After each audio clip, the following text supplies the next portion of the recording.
Welcome back to another episode of The Athletes' Voices. I'm super happy and excited to be back for a second season. I wanted to start with an episode on the second most popular sport in the world. Can you guess which one it is?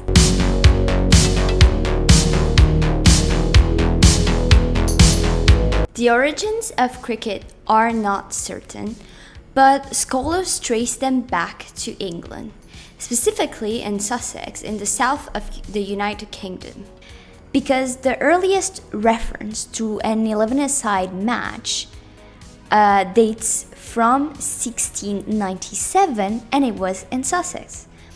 But the game was probably played by children way before becoming an adult's game like the one mentioned in Sussex. As I said in the intro of the episode, cricket is the second most popular sport in the world after football or soccer, whatever you call it.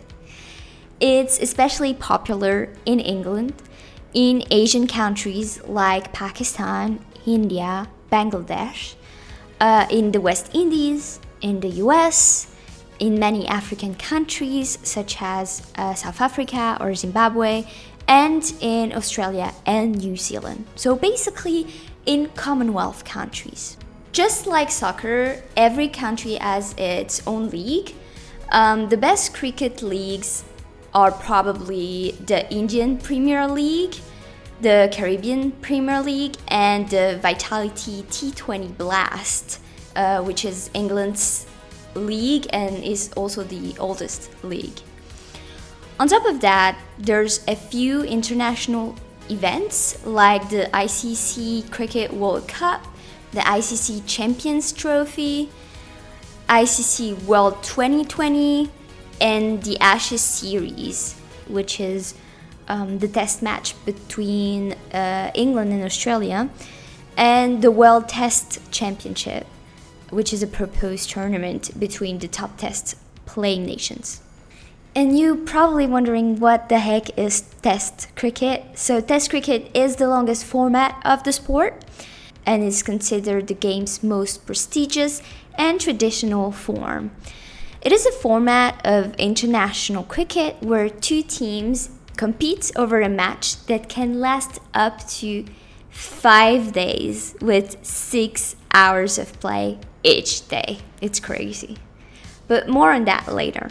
Just like baseball, cricket is one of the many games in the quote-unquote club ball sphere. That means that the sport involves hitting a ball with a handheld implement. In this category, we can also put golf, hockey, tennis, squash, badminton, and table tennis. And by the way, I have done episodes on baseball, golf, ice hockey, and tennis. So if you are interested, go and listen to these after this episode. So going back to cricket, unlike other club ball sports, there's a solid target structure, which is called the wicket, that the batter must defend. And by the way, the name wicket comes from the wicket gate through which sheep were herded.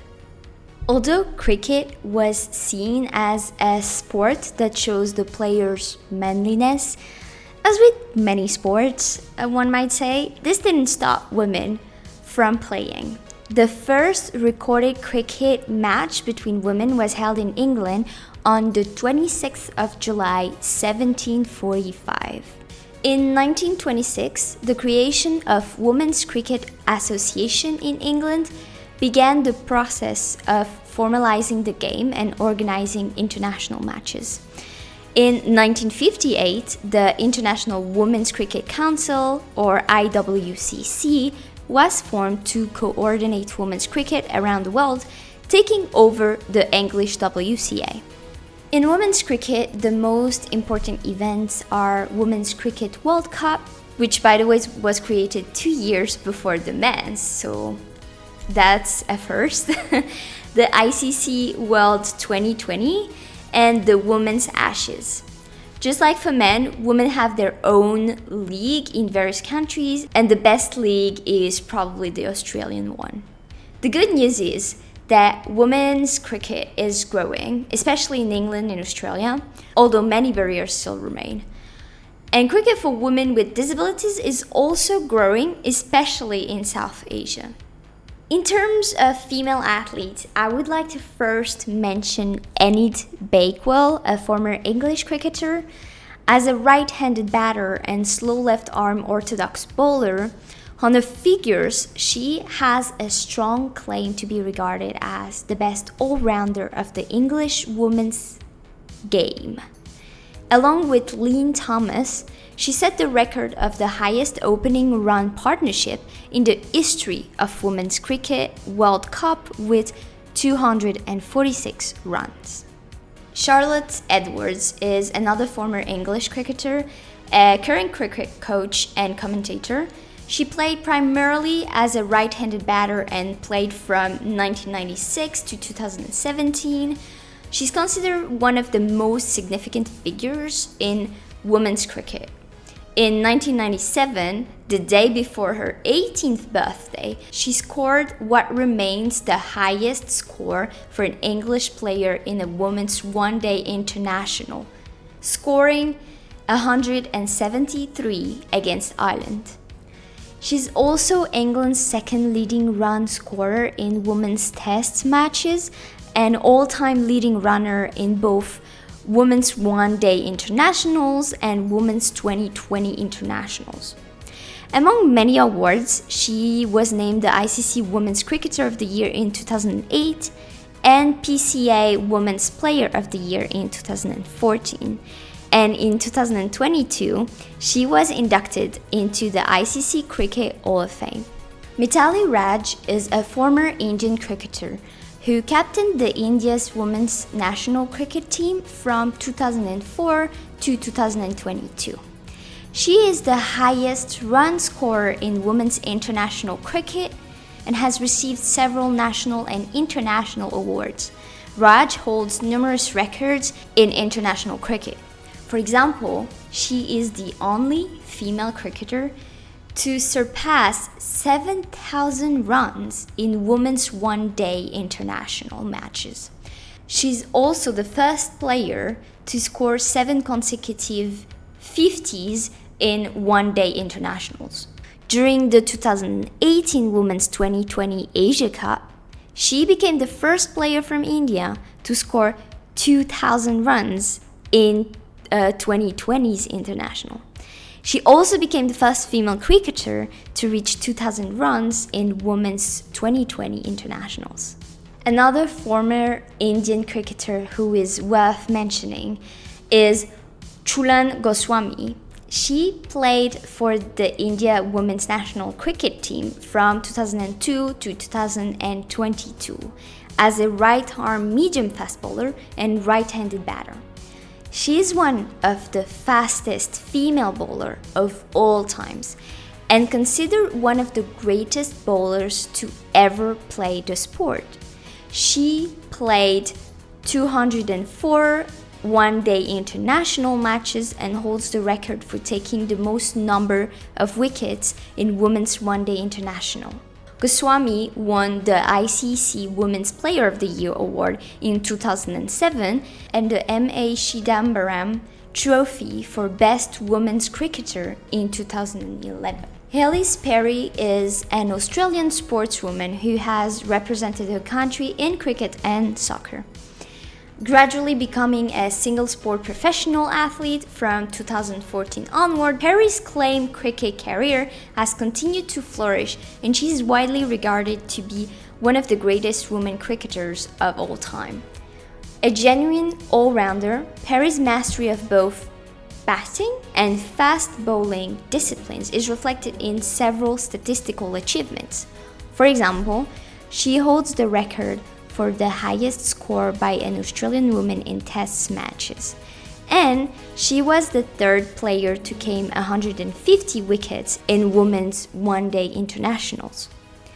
She has won 8 times the World Championship with Australia 11 WNCL championship with New South Wales, 2 WBBL titles with the Sydney Sixers, and 1 WPL title with the Royal Challengers Bengaluru. She has also been recognized with numerous individual honors, such as winning the Rachel A.O. Flint Award and the Belinda Clark Award 3 times each. And of course, there's many more athletes I could mention, but the episode would be too long. But if you are on YouTube, feel free to share your favorite athletes in the comment section.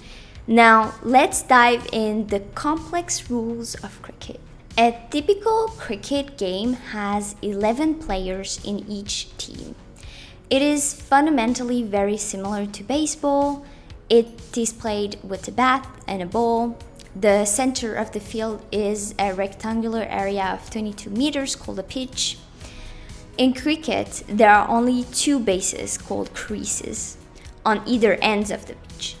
3 wooden sticks called wickets or stumps are placed inside of each crease. The batter stands on the pitch in front of the wickets in one crease and tries to hit the ball that a bowler, or pitcher in baseball terms, throws towards her. Her partner stands in the other crease waiting for her turn. The aim of the batter is to hit the ball to make as many runs, which are points, as she can. The aim of the bowler is to get the batter out while giving away the least runs possible, just like in baseball. As I mentioned already, there are several types of cricket games. The oldest and most prestigious form of cricket is Test cricket, which is played over the course of 5 days. Test matches are played with both teams wearing white. The second officially recognized format of the game is the One Day International, or ODI, which was introduced in 1971. By the way, the ODI can last up to 9 hours. And the most recent form of the game is the 2020 or T20 format, which was introduced in 2003. It is the shortest version of the game and takes about 3 hours to play. The ODEs and 2020 matches are played with the team wearing their team colors. Although team uniforms change regularly in terms of design, for example, South Africa started a trend in 2013 of ditching their traditional color scheme and playing in pink once a year to raise awareness for breast cancer. The ODIs in 2020 have 2 sessions. The team which bats first tries to put a high score, and the team batting second has to beat that score to win the game. Each team has 50 overs. So 6 balls make up 1 over. So that means that they have 300 balls to score from. All the players in the team bat until either they are all out or they run out of balls to score from. On the other hand, each bowler can bowl only 1 over at a time and not more than 10 overs in the whole game. So basically in a typical game, you would see 5 to 7 players bowling. There are 2 batters on the field at a time, as I already said, and the bowling team players occupy the rest of the field to stop the ball in order to keep the batting team from scoring runs. After hitting the ball, when the batter runs from her crease to the other one, it counts as 1 run. And the batter needs to land her bat inside the crease to complete the run. If a fielder hits the wicket with the ball before a batter can land her bat, she gets out. So the batswoman can score multiple runs by running multiple times as long as they do not get out. That being said, there's multiple rules that can make a run count as 6 or 4 runs. If a ball is delivered too wide, it's called a wide ball, and a run is added to the score of the batting team, and the bowler has to bowl again. And if the foot of the batter crosses the crease before she delivers the ball, it is called a no ball, and a run is added to the score of the batting team, and the bowler has to bowl again. And that's more or less all for today. If you found this content interesting and you're on YouTube, please like and subscribe to my channel. And if you are on any podcast platform, feel free to share these episodes with your friends. Now that you know about cricket, let's keep learning about sports with the Athletes' Voices.